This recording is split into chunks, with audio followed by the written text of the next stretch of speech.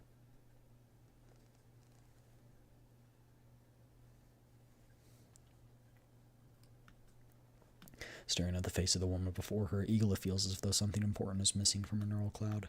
There's a name that wants to be yelled out from the base layer, but no matter how hard she tries, she cannot remember it. Wipe complete. It's not that simple. Drawing experience from Helen's case, Lentine does not fully trust neural cloud wipes and overriding anymore. While most dolls are usable for a long time after a wipe, it is by no means a permanent guarantee. The foundation that a doll builds from real experience cannot be completely changed by data wipes alone. From now on, schedule weekly wipes for her at a fixed time. No problem. It's just that regular wipes might affect certain processing capabilities. For a third gen whose primary function is combat, all she needs to maintain is her combat performance. A doll will never become the one giving orders in my unit. Don't let her learn any more than she needs to.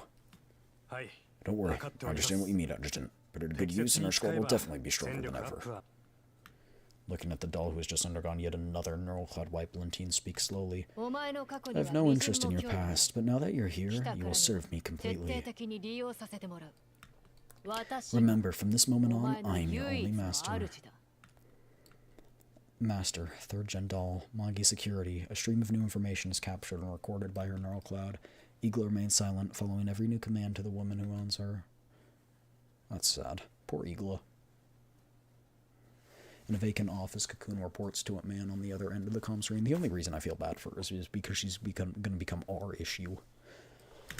Ellie has fully accepted the intel from Magi. Every conclusion she can draw moving forward is now under our control. Magi Security's cooperation with the White Zone Lab has limited to supply transport and security provision. Based on data extrapolation, the UNC will continue to place trust in SecFob after this investigation concludes. All experiments under Tlazos Incorporated's name were unauthorized actions of individual researchers. The man who stands on the other end nods with satisfaction. The call is promptly ended. Being caught tampering with intel did cause some trouble, but when weighed against the achievement of successfully leading the URNC investigation by the nose, that small loss feels entirely bearable. Tlazzo suffered a loss, but surely with the URNC chasing accountability, Miss Merrifield will now know better than to say anything she shouldn't. After all, the conglomerate operates completely unlike the URNC, which prefers due process. Recalling Miss Berryfield's initial embarrassing outburst, Cocoon simply shakes her head with a soft chuckle. Ellie, that thing with absurdly high clearance. Understanding of how humans is indeed quite lacking after all. Deceived and controlled, just like us, trapped within our respective systems. Shall we let this hack go a little deeper then? What's that? What, huh? Ellie arrives once more at meticulously tended garden. Lady Dandelion, about the investigation into Lviv, I have reached a preliminary conclusion. Chelyabinsk had a long-standing secret arrangement with Paradius. The experiments conducted in White Zone Lab fall entirely outside the scope of her original submitted research plans. Dandelion turns around as always, no emotion can be read from her face. Is that all? Is that the answer you've arrived at? The investigation is still ongoing. My current conclusion is not the final verdict. I will continue to compile all available information. Ellie turns to leave. To sustain the investigation, a vast torrent of data pours in her database at every moment, and with that sea of information, traces as fine as imperceptible as silk threads. Code remnants left by Cocoon are slowly but surely twisting, etching strange marks in an inconspicuous corner within the depths of Helly's neural cloud. Doll-assisted autonomy. Consciousness.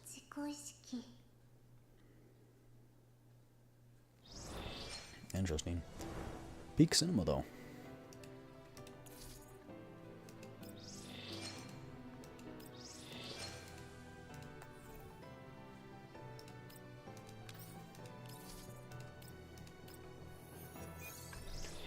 But I think that is going to be it for today.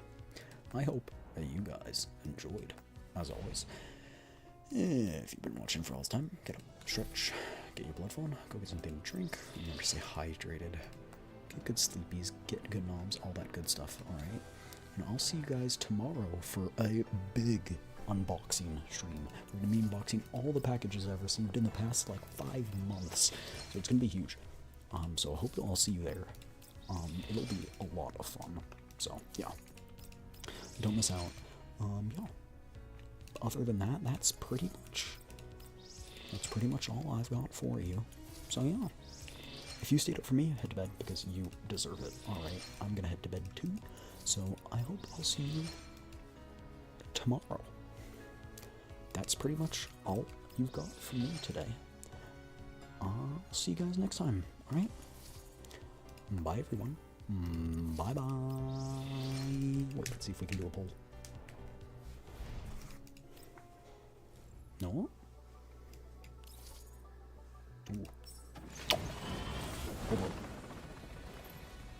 Hold on.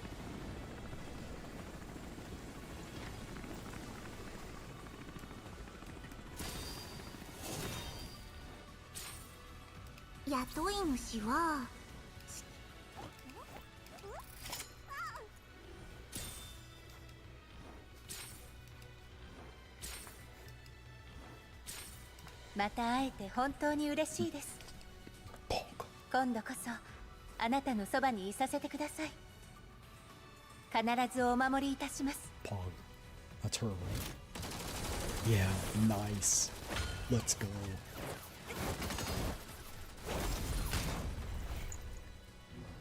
Let's go. Yippee!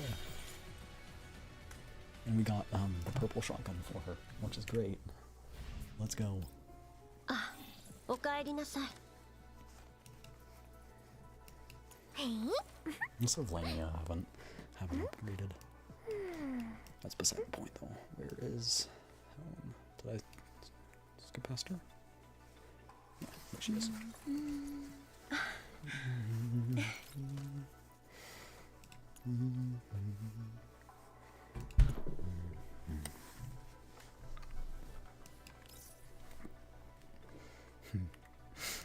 Nice.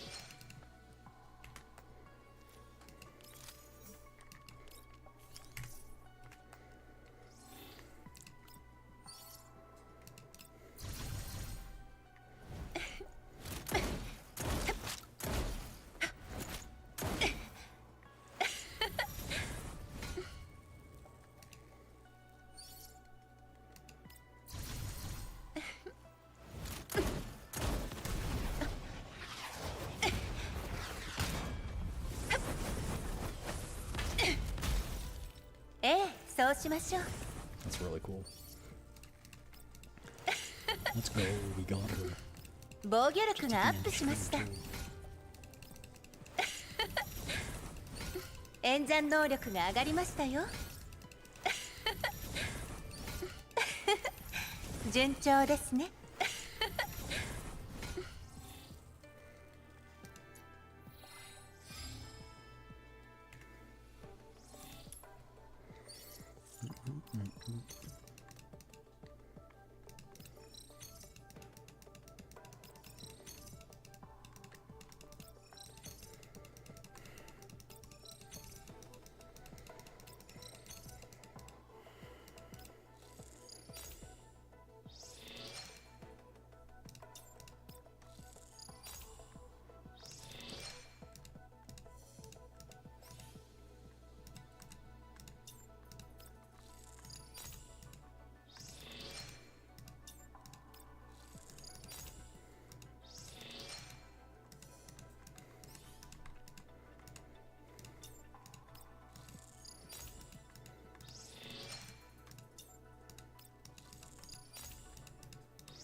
Let's go.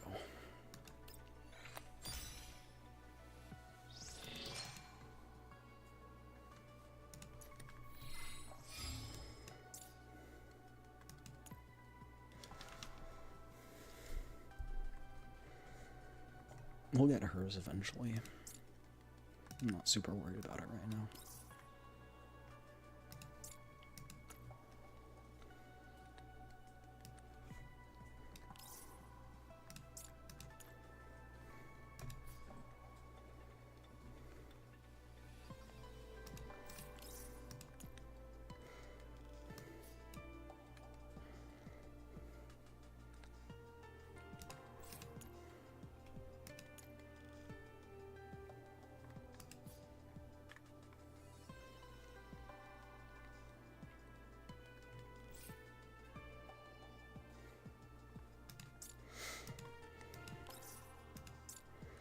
I'm guessing she'll want like HP and stuff.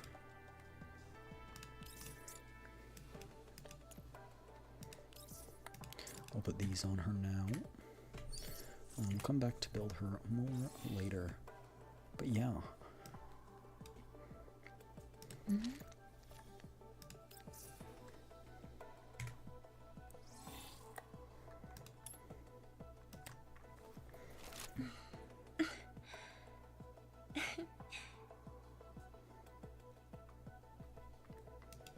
I think she has some more.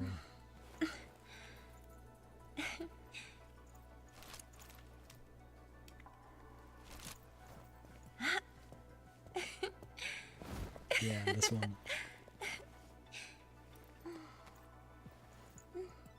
She kisses you? That's so cute.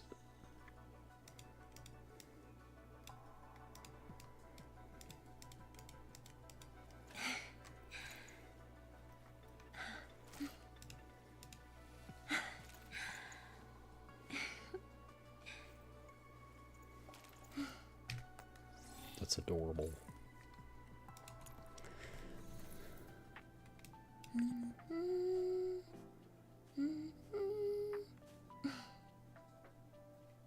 That's really cute.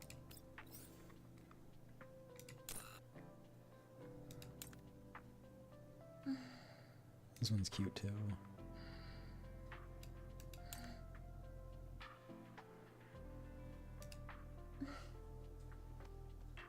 Oh.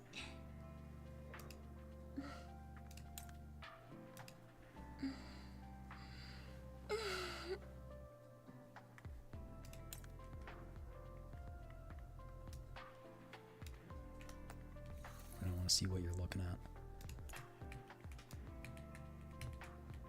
What you're looking at.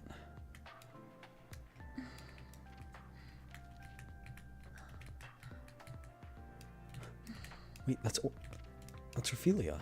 Wait, shouldn't she not have any records? We found a loophole, boys. That's her.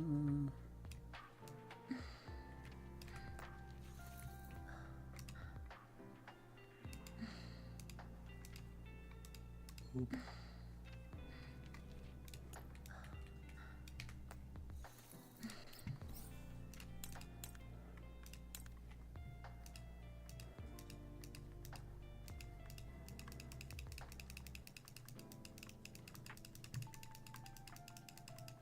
Again, in this one, you don't really care.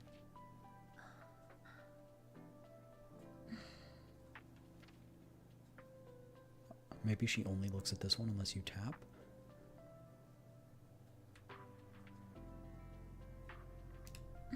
Yeah, okay.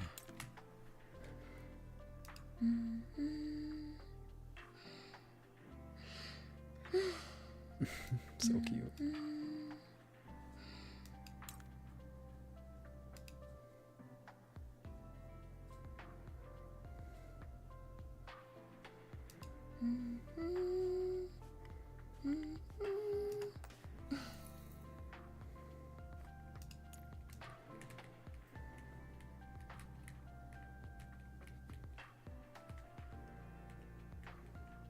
Looks uncomfortable. You're like balancing like with only one leg. Oh, I guess you've got this leg on the floor, huh?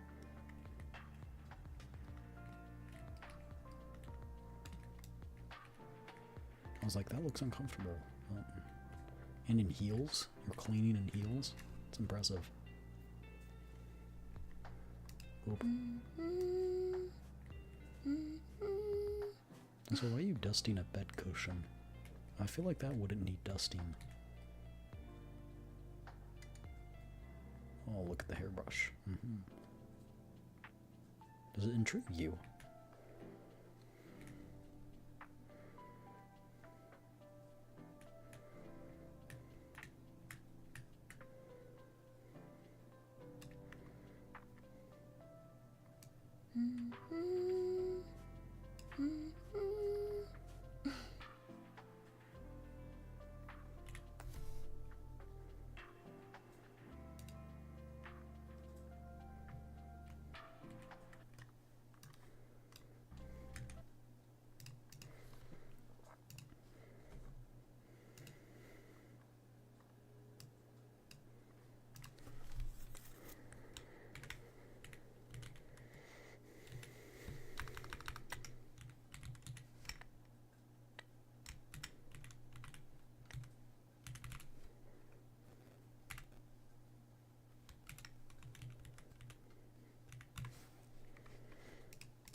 think that's gonna be it for today. Hope you guys enjoyed. Yeah, I already kind of did my outro, so kind of got distracted by all that stuff. So we'll see you in a bit. Yeah. That's pretty much it for me. See you guys tomorrow for unboxing. All right. Yeah. All right. I had a lot of fun. This was really good. This was really, really good. Like, holy.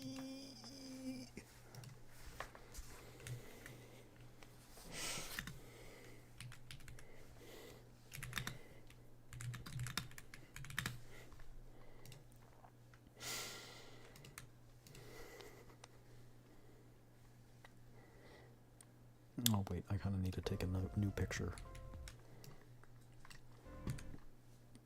There we go.